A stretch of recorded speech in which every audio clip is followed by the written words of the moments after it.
La emisión está comenzando. Todos los asistentes están en modo de solo escucha.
Muy buen día con todos los asistentes.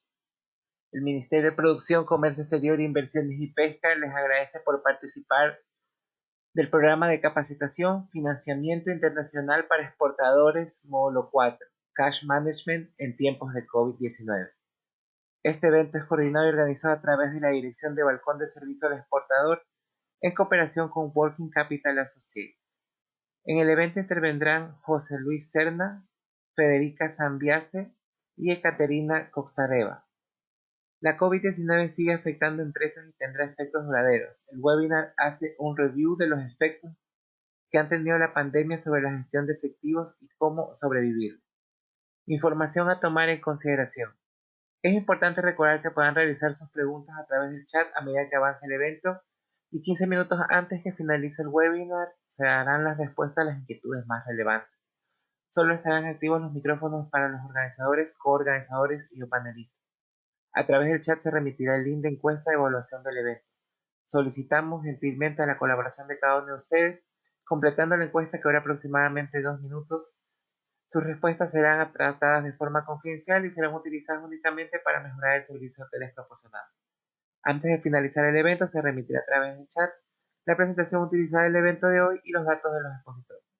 De parte de este ministerio, esperamos que el evento sea un éxito y de su total agrado. Doy paso a Jorge Luis Serna, quien dará inicio al webinar Programa de Capacitación Financiamiento Internacional para Exportadores Módulo 4, Cash Management en tiempos de COVID-19. Bienvenido, Jorge Luis. Muchísimas gracias, Cristian, por esta introducción. Bienvenidos todos a este módulo 4 de nuestro programa de capacitación en conjunto con ProEcuador. Antes de empezar esta presentación, quiero darle la palabra a nuestra CEO, Federica Zambiase, que nos va a dar algunas palabras introductorias y va a presentarse también. Y luego empezaré a dictarles este curso. Federica, por favor, el micro es tuyo. Muchas gracias, Jorge. Buenos días y bienvenidos a la cuarta webinar organizada en colaboración entre Working Capital Associates y ProEcuador. Mi nombre es Federica Zambiase y soy el director general de Working Capital Associates. Hoy es nuestro último webinar y trataremos un tema muy actual y práctico, que es cómo gestionar el capital circulante y la liquidez en los mercados perturbados por COVID. De hecho, ahora la palabra a mi colega Jorge Serna, que presentará este seminario. Gracias de nuevo por asistir. Muchas gracias. Gracias, Federica. Efectivamente, vamos a empezar entonces con una gran visión, digámoslo así, de lo que nosotros hemos podido percibir en los primeros meses en los que pasó y se suscitó la pandemia, y cómo hemos desarrollado un modelo, que en realidad esto nació de un paper, de un documento, para la gestión de los flujos de efectivo. Esta presentación se hizo al inicio de la pandemia, cuando tuvimos la oportunidad de hacer un webinar con el International Trade Center, para luego, pues, después de mucho tiempo, adaptarla y actualizarla a los momentos actuales, que aún vivimos los efectos de la COVID-19. Les voy a contar un poco la historia. Nosotros hicimos una primera versión de esta presentación cuando únicamente habían 2 millones de contagiados de COVID. Perdón, 2 millones, 2 millones de contagiados de COVID y cerca de una fracción de eso, de fallecidos. Hoy la realidad es diferente. Existen 201 millones aproximadamente de contagiados de COVID y lamentablemente 4.27 millones de fallecidos por esta enfermedad. Pero no solamente la sociedad se ha visto afectada por la pandemia, sino también el sector empresarial, claramente.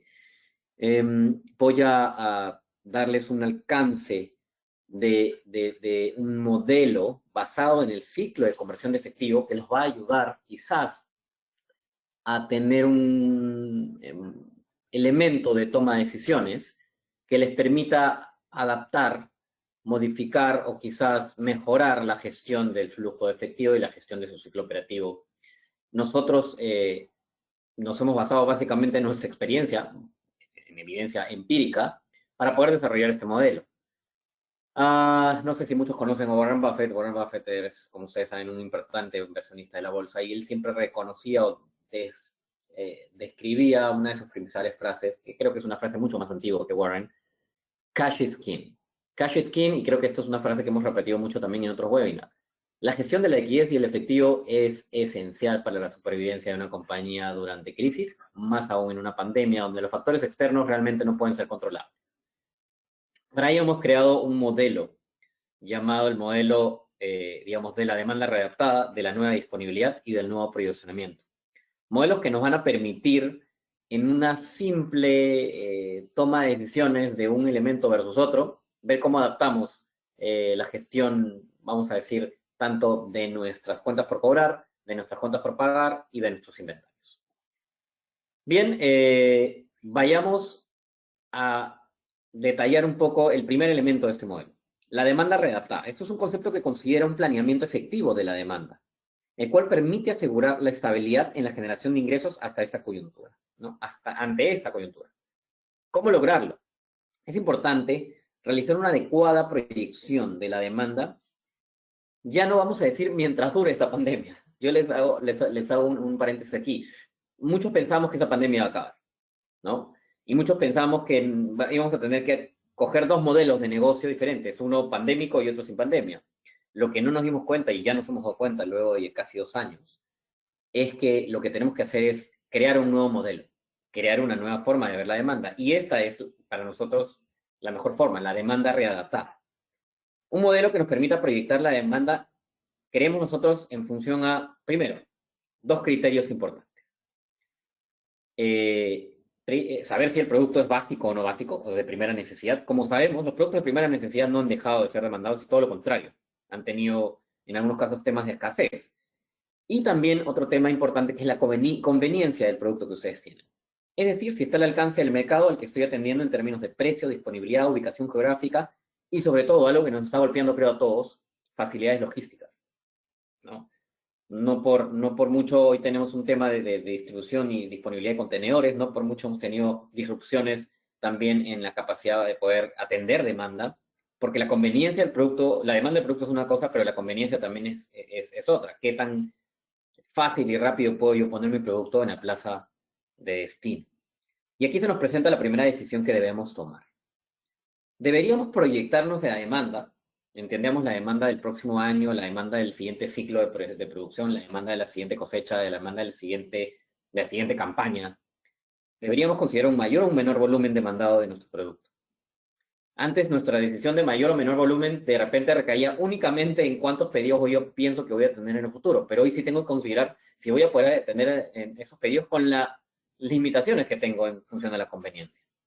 Más o menos volumen es el primer factor de decisión para esta demanda redactada.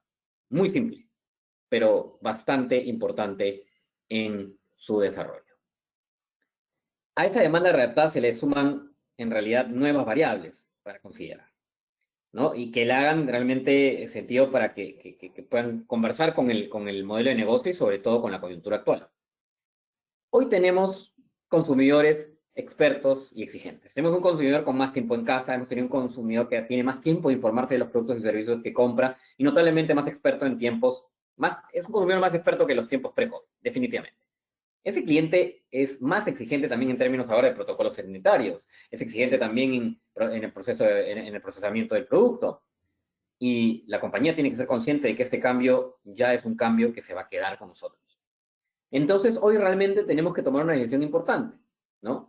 Y en esto radica también el hecho de considerar tecnología más avanzada en tu operación y certificaciones quizás que antes no eran necesarias para hacer un criterio de elegibilidad si compran o no tu producto.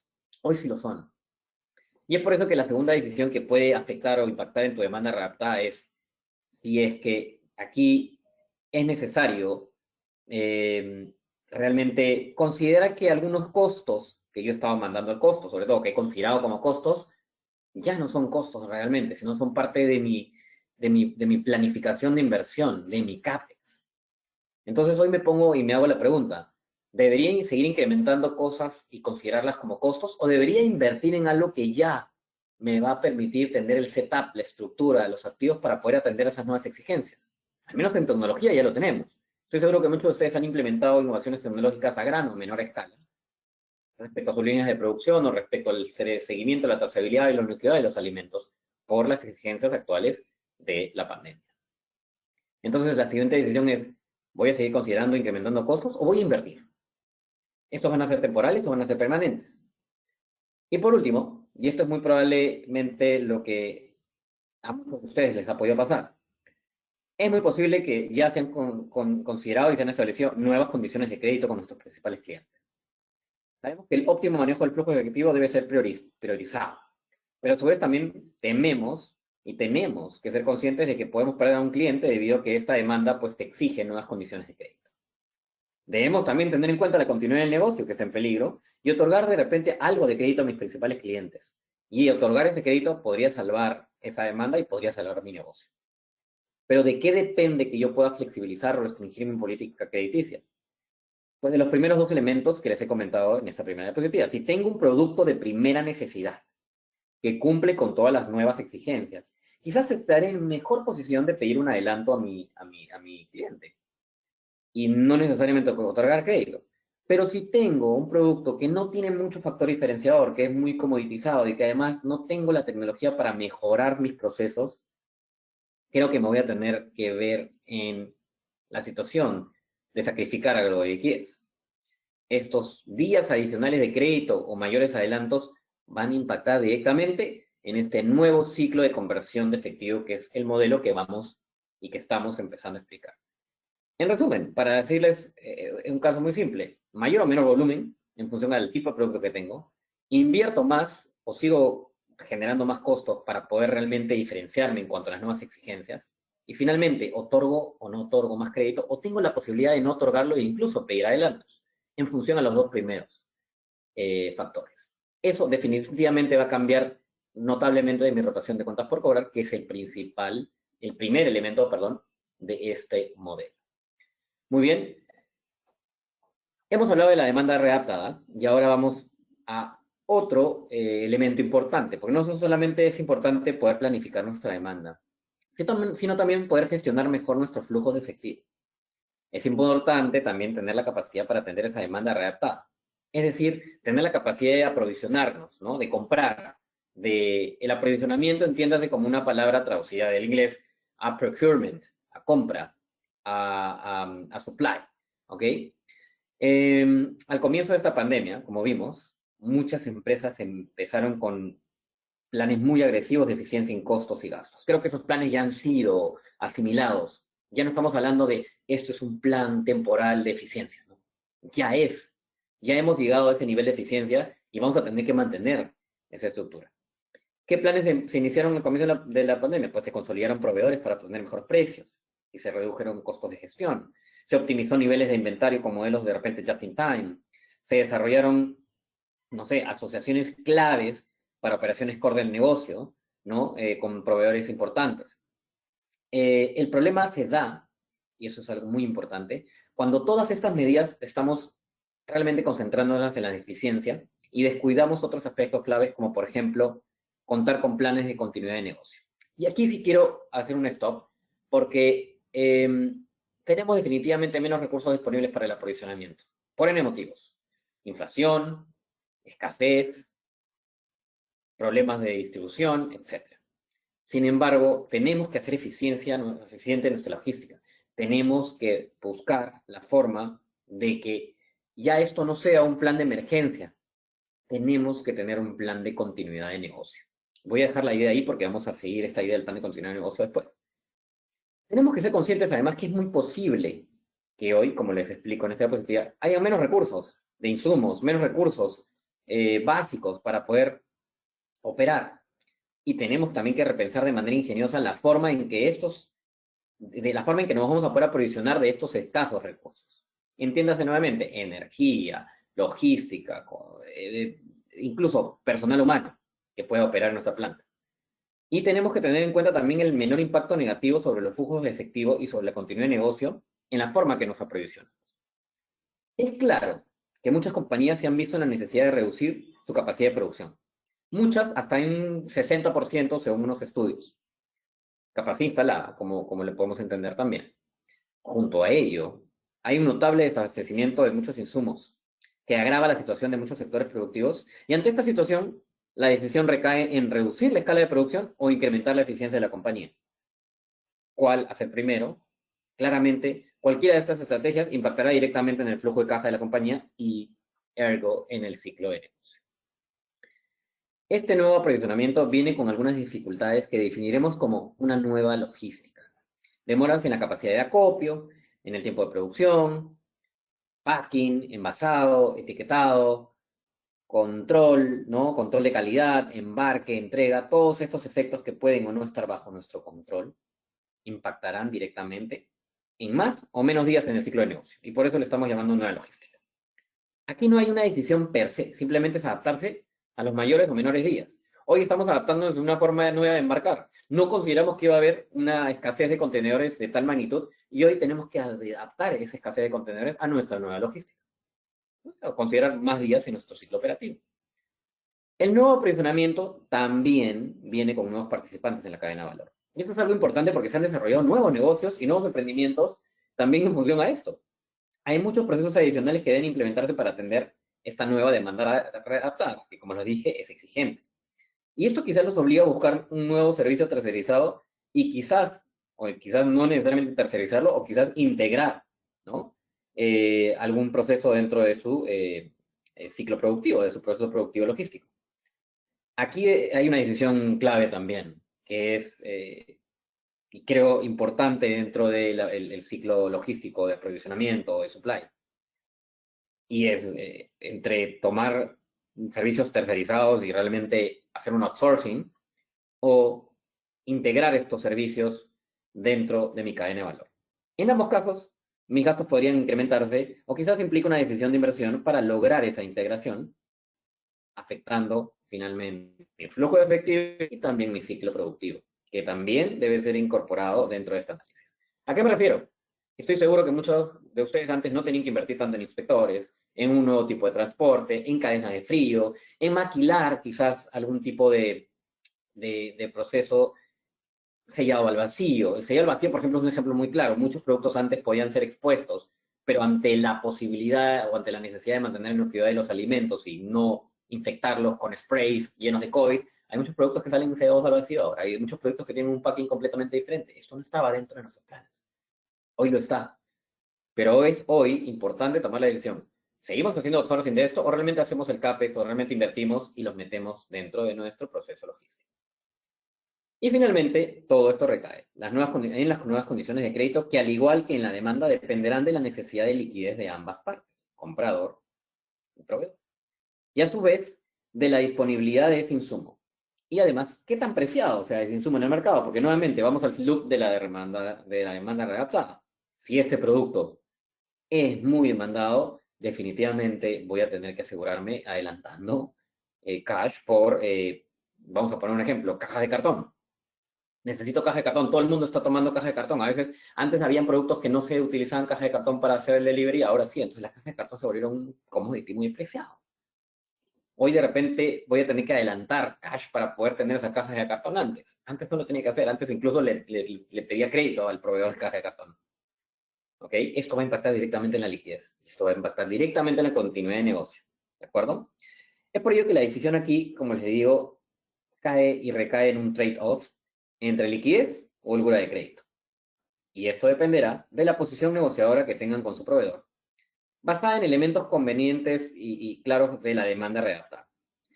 Sea cual sea el resultado, este se va a reflejar en más o menos días, nuevamente, en su ciclo de conversión de efectivo.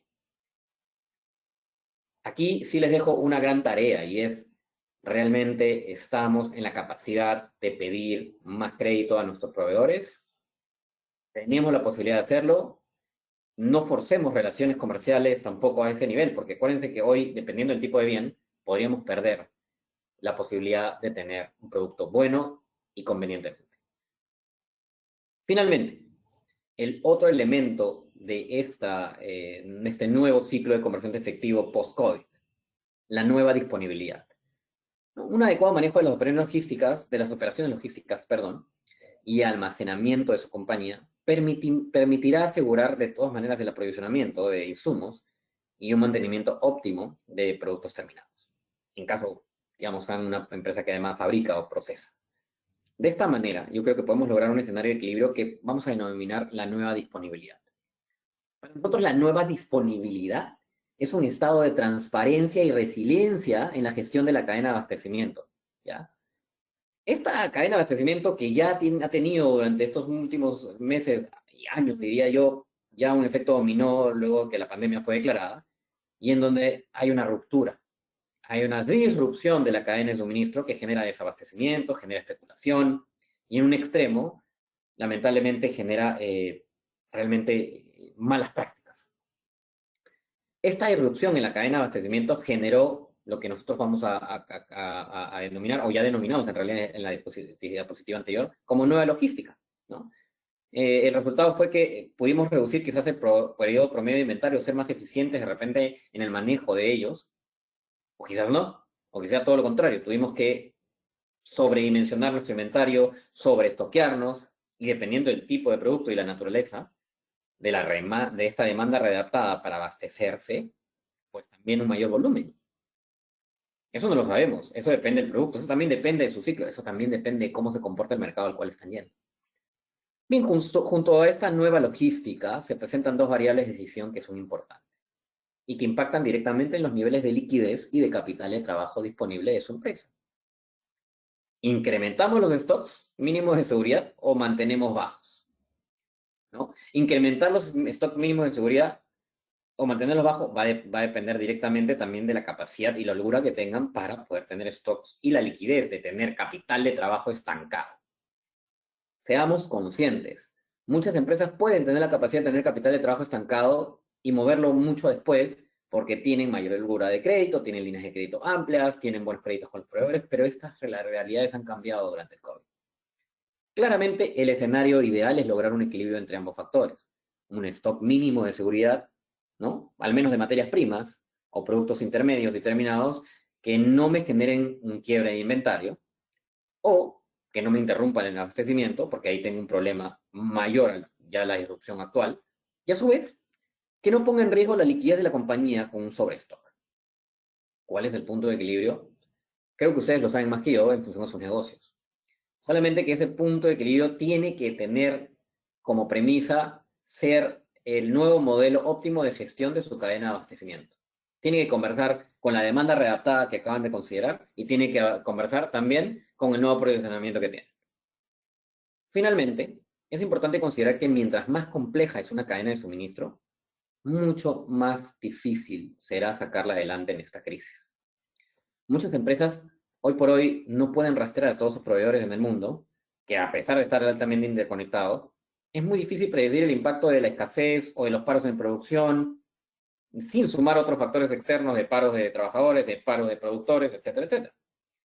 Por ello, un adecuado sistema de trazabilidad, por favor, grábense esta palabra, trazabilidad, asegura un óptimo manejo de la cadena de suministro y creo yo, y creemos todos, un impacto positivo en el ciclo de conversión de efectivo y el modelo de negocio.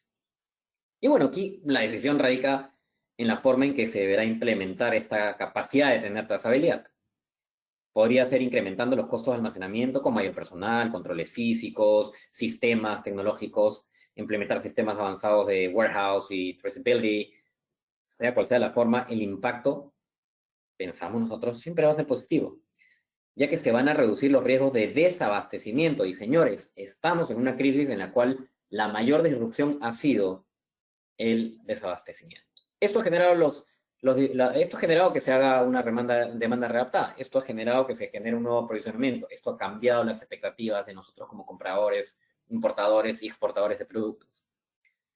Pero tener un buen sistema de trazabilidad, tener la capacidad de poder reducir los riesgos de desabastecimiento, permitirá tener un control más eficiente de los tiempos de almacenamiento, transporte, carga, entrega, etcétera, etcétera, y eso que se traduce en una capacidad de cobranza más rápida o menos rápida.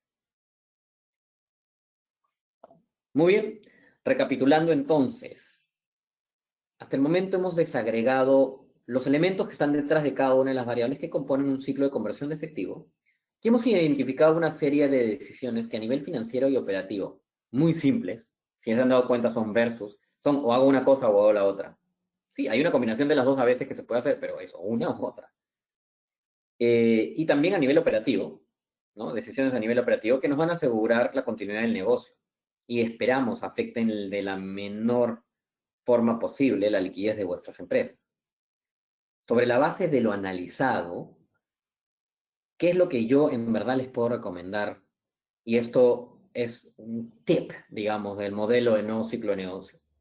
Vayan a su modelo de negocio actual, vayan a su flujo de caja, vayan a sus balances, hablen con su contador y su planificador financiero y díganle, realicemos de una vez todas las modificaciones que hemos discutido por los últimos 2 años o el último año y medio en que la pandemia nos ha afectado, en función a todas las decisiones tomadas de cada variable. Modifiquemos nuestro ciclo de conversión de efectivo de una vez, ya no va a ser el mismo de antes. En muchos casos será muy fácil hacer un análisis de la gestión de flujos comparando esto con el indicador del año pasado, porque ya hemos tenido el año pasado COVID. Y de repente hay una mejora, y de repente lo que hemos hecho es adaptarnos al COVID y ahora lo gestionamos mejor. O mejor dicho, gestionamos mejor nuestro negocio bajo el COVID, bajo condición COVID. Y yo propuse en el comienzo de la creación de este modelo, cuando lo discutimos al comienzo de la pandemia, que podía haber la posibilidad de tener un pre-COVID, durante COVID y un post-COVID. Eliminado de esta, vamos a decir, de este análisis, el escenario post-COVID, porque creo que el COVID, y si no es el COVID, todas las pandemias, todo lo que pueda venir después que genere disrupción en las cadenas de abastecimiento y genere crisis, debe ser tomado en cuenta. Es decir, ya no vamos a tener el ciclo de negocio que teníamos antes.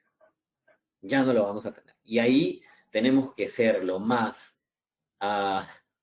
maduros en pensar, pero también evolucionados en pensar que todo este modelo de negocio ha cambiado.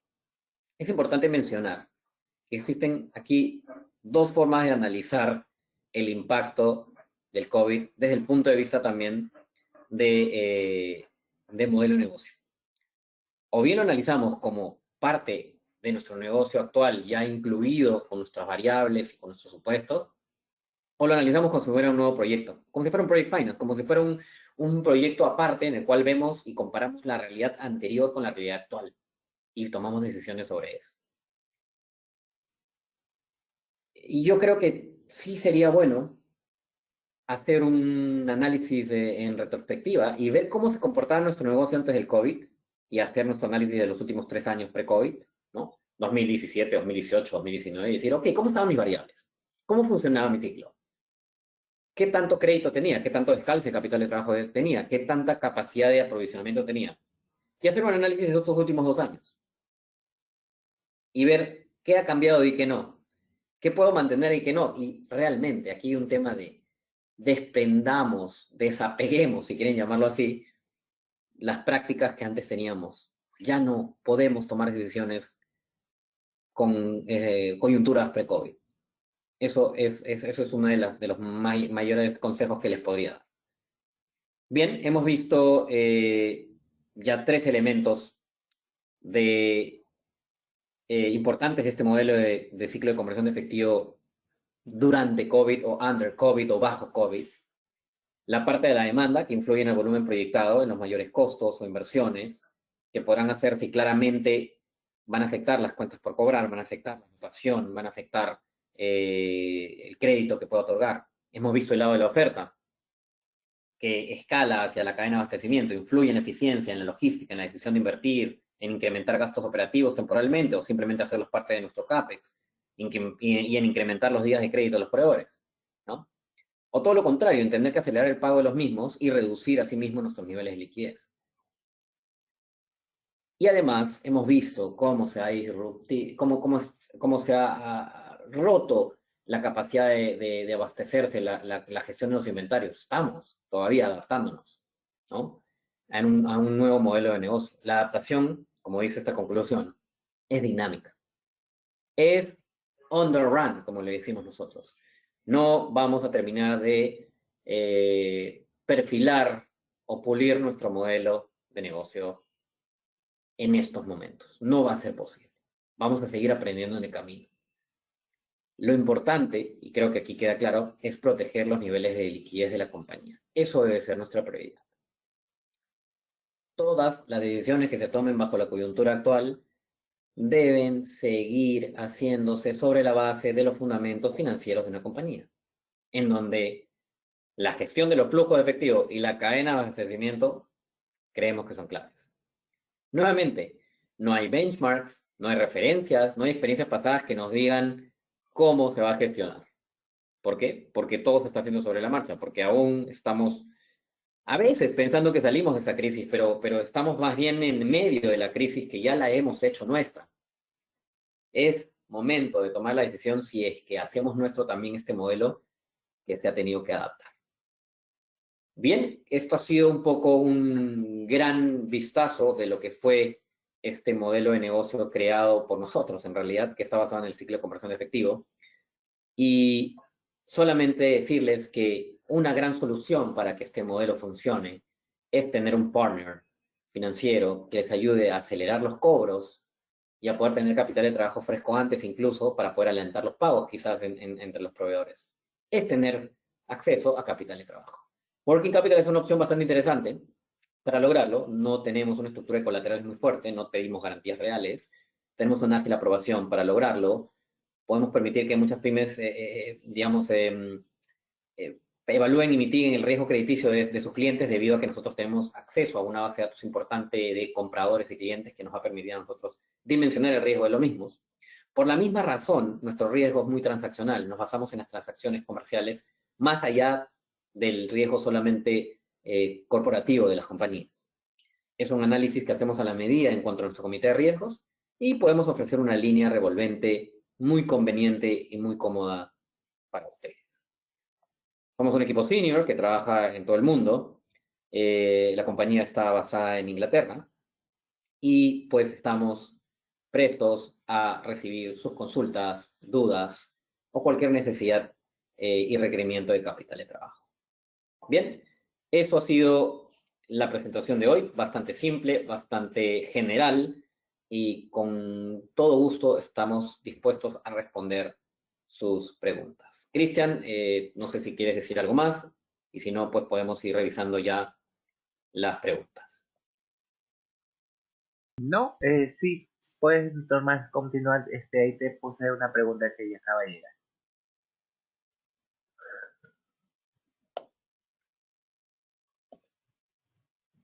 Sí, a ver, déjame revisarla. ¿Qué es CAPEX? A ver, vamos a algunas preguntas. Vamos a revisar las preguntas por orden. Mil disculpas, tengo que abrir este cuadro.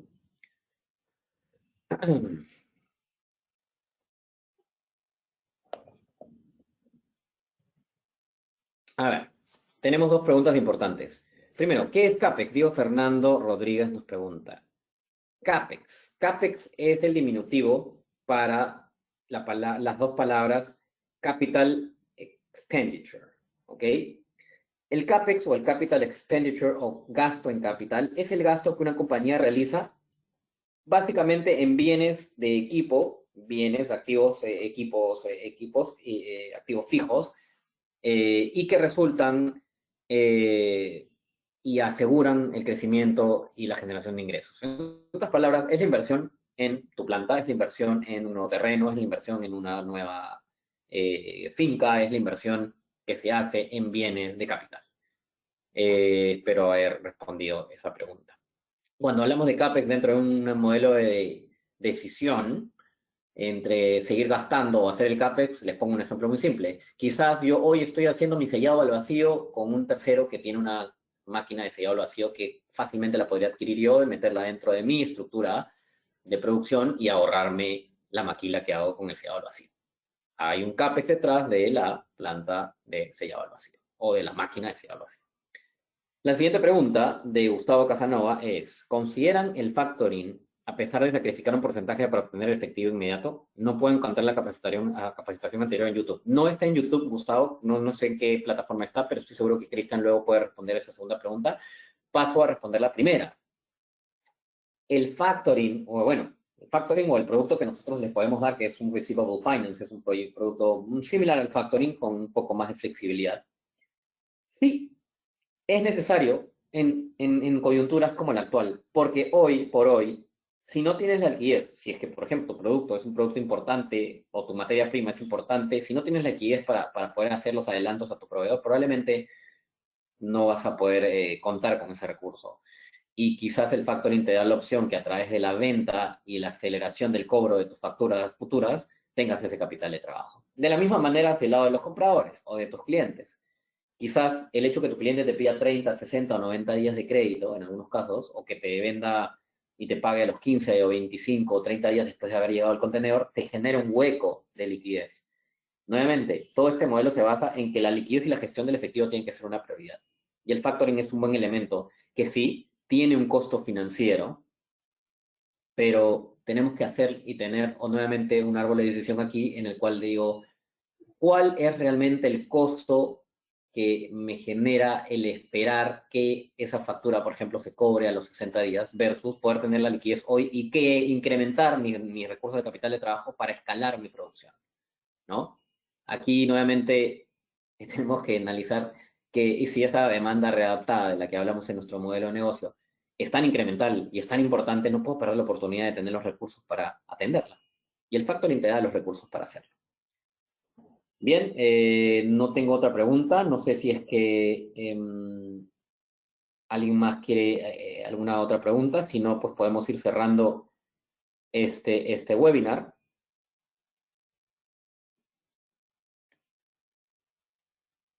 Vamos a esperar unos minutitos. Sí, esperemos un minuto, si no, pues. Sin problema. Claro.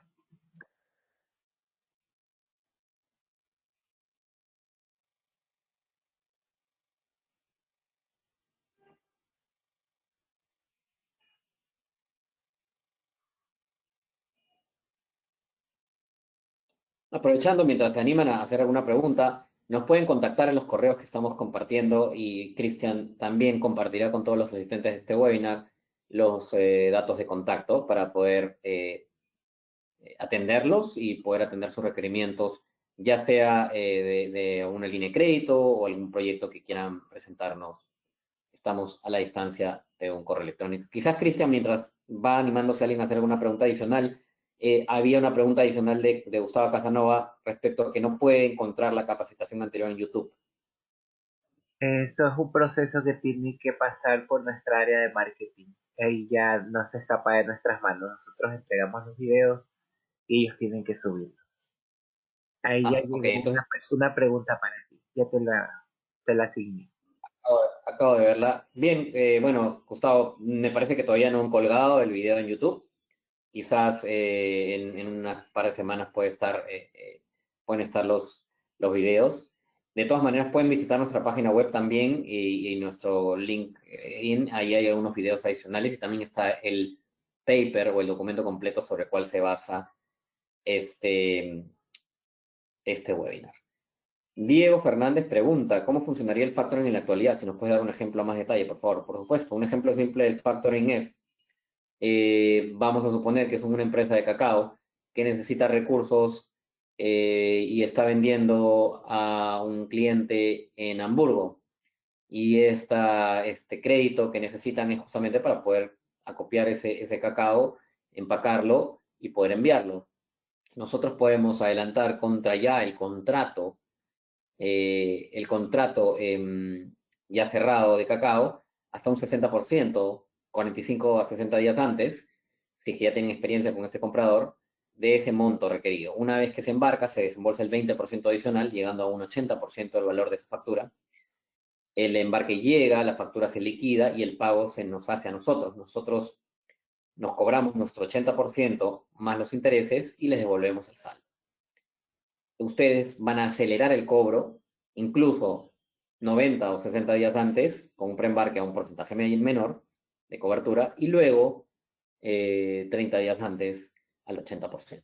Entonces les estamos dando liquidez desde antes para que puedan continuar con sus operaciones. La otra pregunta, espero haber atendido tu pregunta, la otra pregunta es, ¿cómo funcionaría el factoring en la actualidad? Si nos puede dar un ejemplo, ¿cuál es la tasa de interés que dan para un crédito productivo? Alex, te pido que nos escribas al correo. Con todo gusto te podemos hacer una cotización. Tenemos que entender de qué empresa, qué tipo de empresa es, qué producto es y a qué mercados estás atendiendo. De esos tres factores depende mucho la cotización de la tasa de interés. Respecto al factoring, es posible, mediante este sistema, adquirir camiones para traslados de carga dentro de nuestra empresa. No, estimado Felipao, el mejor tipo de financiamiento que yo te podría aconsejar para adquirir un sistema de camiones o transporte es el leasing. El leasing es un tipo de financiamiento que muchos bancos locales en Ecuador lo otorgan. Incluso existe el leasing internacional y creo que es la mejor forma de poder también reducir tus costos tributarios porque genera una depreciación acelerada que hace que sea un producto atractivo en muchos aspectos. Pero no lo otorgamos nosotros, pero te recomiendo que averigües sobre el leasing. Tenemos opciones de crédito en el exterior. ¿Cómo podemos aplicar por tasas de interés más bajas? Cristina, en realidad existe muchas formas de poder aplicar a opciones de crédito en el exterior. Y tasas de intereses más bajas sería tema de evaluarlo en función a la estructura de tasas que tienes actualmente. Te invito también a escribirnos para poder evaluarte y para poder al menos darte una cotización respecto a tus mercados, tus productos y sobre todo los compradores que tienes. Buenos días, Gabriela. ¿Cómo gestionar óptimamente el proceso de abastecimiento de materias primas cuando existe actualmente fluctuaciones nunca antes vistas en costos en materia prima, así como también en transporte, logística? Muy buena pregunta, Gabriela. Yo recomiendo tres cosas y creo que lo puse en la diapositiva. Yo creo que ya tenemos al menos un año de track record, o sea, un año de experiencia, en la cual nos podemos o podríamos definir un stock mínimo de seguridad que deberíamos tener de materia prima. No podemos tener un quiebre de inventario. Y si nuestra materia prima es una materia prima que no es perecible, que puede ser almacenable, con más razón deberíamos tener un stock mínimo de seguridad. Punto 1. Punto 2. Tomemos en cuenta la fluctuación de los costos de la materia prima. Vamos a suponer que es un commodity que se mueve mucho con el mercado. Yo no soy de los expertos que recomiendan tomar posiciones y cerrar contratos a futuro o cerrar coberturas, digamos, de precios con algunos productos. Sin embargo, lo que sí deberíamos formalizar de repente es una estructura contractual mínima de precios o costos.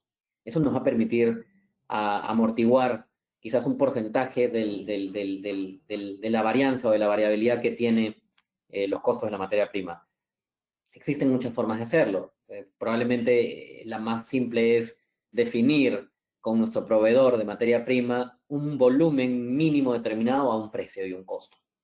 A ellos les conviene porque le estás resolviendo con un contrato el abastecimiento y el flujo de una liquidez correcta, y a ti también te conviene porque vas a definir y vas a poder tener un precio fijo.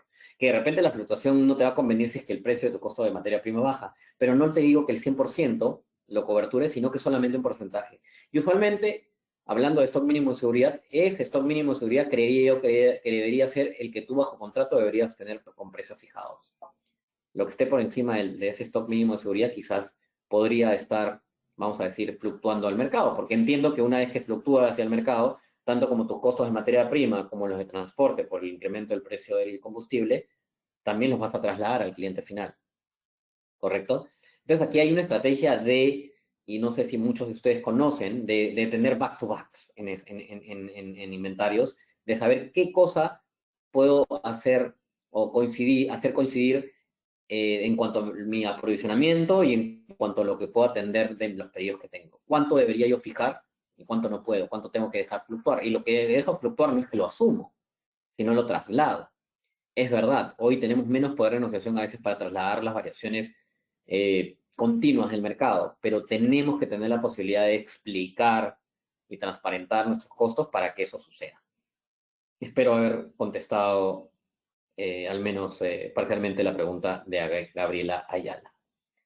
Bien, si ya no hay muchas preguntas, les agradecemos muchísimo la atención en este webinar, último webinar con ProEcuador. Y cualquier duda o consulta, estamos a la distancia de un correo electrónico.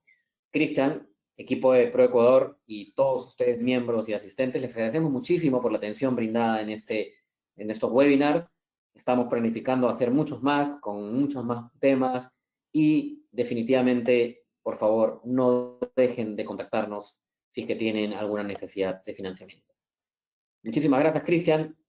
Eso es todo por mi lado. Listo, muchísimas gracias a ti, Jorge, Luis. Muy interesante capacitación. Muchas gracias a todos los participantes. Les recuerdo que se les podría, los documentos, en la pestaña de documentos pueden bajar las diapositivas que se presentaron hoy. Igual se les va a enviar por correo el link donde puedan bajar el video de 3 a 5 días laborables. Recordando que el día lunes es feriado, así que no lo cuenten. Bueno, les deseo que pasen un feliz fin de semana, un buen feriado y muchísimas gracias, y una vez más, muchas gracias, Jorge Luis. Hasta luego. Hasta luego.